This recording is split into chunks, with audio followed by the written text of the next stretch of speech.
Marin, what symptoms were you experiencing that told you there was an issue that led to your diagnosis?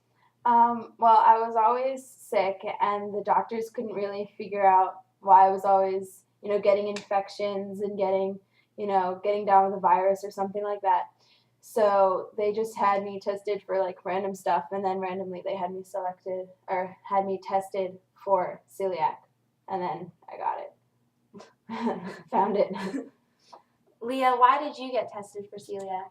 I got tested for celiac because Marin had it, and it's genetic. Genetic or hereditary? Hereditary. Hereditary and genetic? Okay, just one, it's not the same thing. All right.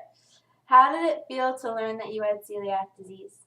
Both of you. All right, well, Mom and Dad kind of sat me down, and they were just like, hey, we need to talk to you. And I was like, about what? And they were like, about your test results. And I was just like, oh no, am I diseased? Like, kind of just kidding. And they were like, yeah. And I was like, oh, that's awkward. But yeah, so I wasn't really expecting it. But I don't know, kind of just roll with the punches. So it didn't really bother me all that much. What about you, Leah? I was kind of happy that I could do it with Marin, but that way I wouldn't know that I'd be alone in it. But then I became a little upset because I realized that a lot of my favorite foods had wheat in them, and it was pretty hard to find. Well, we're getting there. Don't get there just yet. When you were diagnosed, did your doctor give you a detailed explanation of celiac? Not really. He kind of just told me you have celiac. This is what happens when you have celiac, and yeah, he didn't exactly explain how it happened. I kind of learned that in my biology class later anyway. But I had to do some research on it and stuff anyway. All right. Do you know more about it now than you did then? Where did you go to learn this information? And did you find that information on celiac disease is easily accessible, or is it harder to find reputable sources? Can you repeat the first part of the question? Do you know more about it now than you did then? Yes, I'd never even heard of celiac before, ever. Or maybe I had, but I'd never really paid attention to it. Same. Where did you go to learn this information? I went on a website. I forget, it's the National Celiac Foundation. Yeah. Okay. All right, me too. Did you find that information on celiac disease is easily accessible, or is it harder to find reputable sources? I think it's really easy to find information on celiac. It's just not a lot of people know about celiac, so they don't even bother looking for the information. And a lot of people actually have it and they don't know. What did you say, Leah?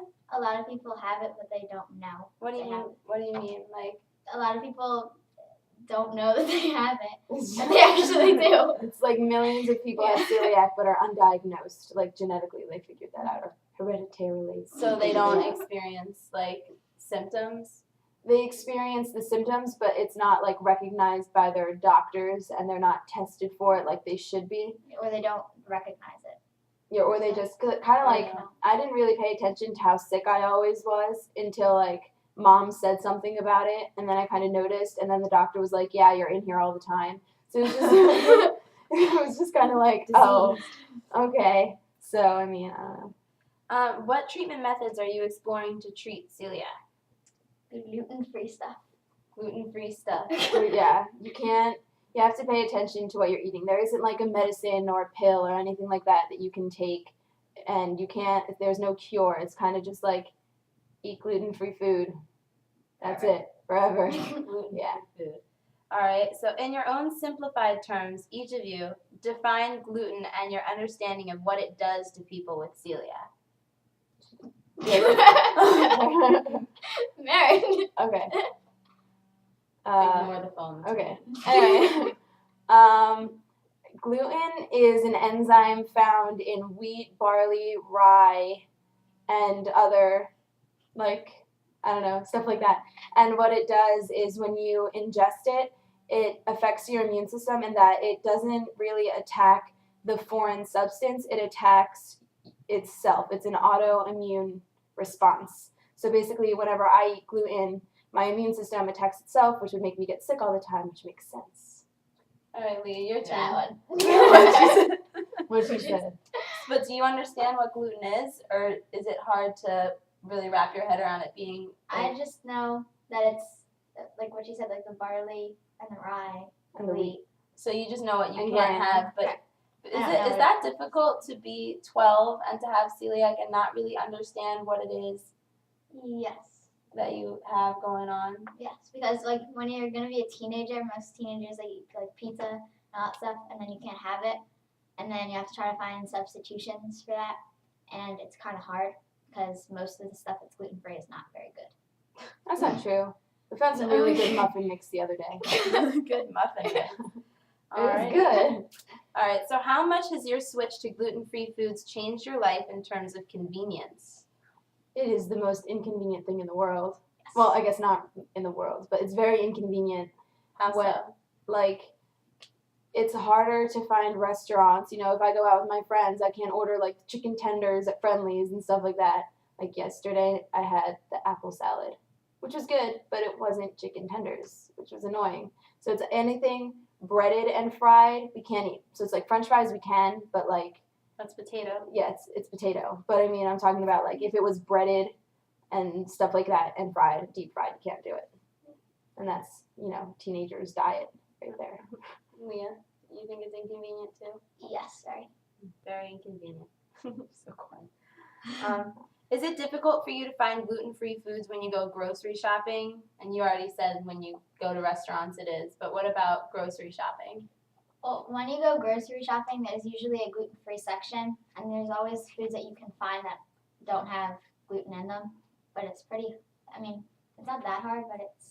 Yes, it's really only inconvenient when you're going out to eat or anything like that. When you're going grocery shopping, there's always the sections, there's always substitutions that you can find and all that stuff. So basically, you're just buying stuff and bringing it into your house, so that makes it more convenient. But it's just going out. It's just really annoying. How do your bodies respond to your new change in diet?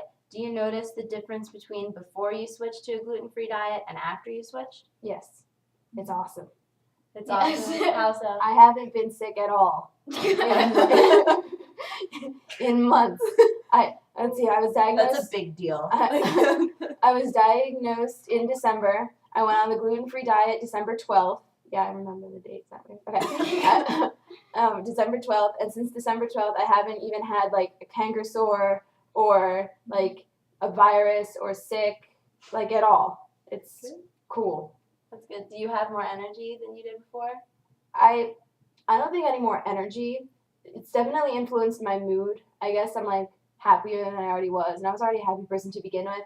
I also like ended up losing a lot of weight because, you know, a staple in the diet, or in my diet personally, was like wheat and bread and pastas and all that stuff. And once I cut that all out, and like before I knew there were like substitutions for it, I dropped so much weight. That's good. You also had an iron deficiency, right? Mhm. So, how is that? Well, what celiac did was it affected, you know, in my intestines, they couldn't absorb the iron. So now that I'm not eating the gluten, it's allowed for like the cilia in my intestines to and the microtubules to all be able to be receptive to the iron, and now I can absorb iron a lot better. So you're not like anemic I'm anymore? no longer anemic. Very cool. All right. Leah, how about you? Did you notice a difference? Yeah, I noticed that I didn't get as many canker sores as before, and a few weeks, actually like a year before I was diagnosed, I had like an upset stomach for like a week. It always felt like nauseous, but after I started eating a gluten-free diet, I felt better. I haven't been sick in a long time. How has the switch to an all gluten-free diet impacted your family members without the disease? Not including me. Not including me. Okay. Well, I mean, Mom has a wheat allergy, but it's not celiac. So, I mean, she was already gluten-free, kind of, just wheat-free. So, basically, we already had all the pastas and all that other substitution stuff. Mm-hmm. But now that, like, the majority of the family is like that, I don't know, we only have, like, some bread products in the house, and, you know, we make Dad, like, separate pasta. So he doesn't really need to, like, deal with it all that much. It's just, you know, a lot more fruit and vegetables in the house that gets to eat. Do you think other families might have a more challenging time with the switch? Why or why not? I think that other families would have a harder time because our mom's like a health freak, and Okay. a lot of other families aren't like that. So Yeah, mom has her connections to the people who know how to deal with it. Like her friend Joyce is a nutritionist and knows how, knows what we can eat and what we can't eat, and helped mom, decide what she can have with with her wheat allergy and what she can't have. And so we were already kind of in the middle of a transition, so we just kind of completed it when we were diagnosed. are your friends understanding about your celiac, and do they accommodate you, like when you sleep over, when you're hanging out? I mean, I can't say like my friends aren't supportive because it's not like I'm dying, but I mean, no, they don't really like have special food in their house. It's kind of just like I need to find food in their house that I can eat. And I mean, sometimes I don't find anything, so it's just I drink milk instead. What about you, Leah? Well, occasionally when I'm like eating lunch at school, my friends will ask me if I want like a cookie or something. Oh yeah, my friends do that too. And I say no, I can't have one, and then they ask me why, and I repeat it to them about every single day, and they still don't understand. But occasionally, when I go to their houses for like sleepovers and whatnot, they will have foods for me because they support that. That's good. What's the hardest part about having celiac? The hardest part about having celiac is just not being able to eat what I want to eat when I want to eat it. Like there are always the cravings, like when you're friends, like in cooking class, like my table has to have like the special gluten-free food, and it kind of makes me feel bad because it's still like a work in progress. So like a lot of the times foods taste like really crappy, but I mean, I don't know, it's kind of just annoying that way. Like there's always the cravings for pizza. And like when you go out, you have to have like just the cheese off of it. You can't have Not even supposed the to bread. do that. Yeah, and you're not really even supposed to do that because sometimes it gets all mixed in. Bad man. Is there anything you want to tell people who don't know much about celiac that you feel is important for them to know? I'm sure there is, but I feel like it's just important for people to know what it is because it can be really dangerous if you have it and don't do anything about it. You can develop other autoimmune diseases and disorders. You can develop cancers. You can just be really sick and unhealthy all the time. And a lot of people who are like morbidly obese or just overweight in general have celiac, and they could get a lot healthier if they had it. So I mean, I feel like I'm not saying like everyone needs to get tested, but I mean, I think it's important that people did get tested because it could be very dangerous in the long run. What about you, Leah? Is there anything you'd want to tell people about celiac disease who don't know?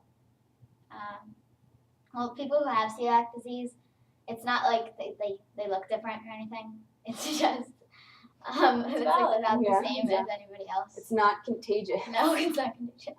No, it's not contagious. No, someone's asked me that before. All right. Well, thank you guys very much for your time. You're welcome. And Thank we you for really your appreciate questions. You're welcome. All right. Cool. Alrighty. Bye. Bye-bye.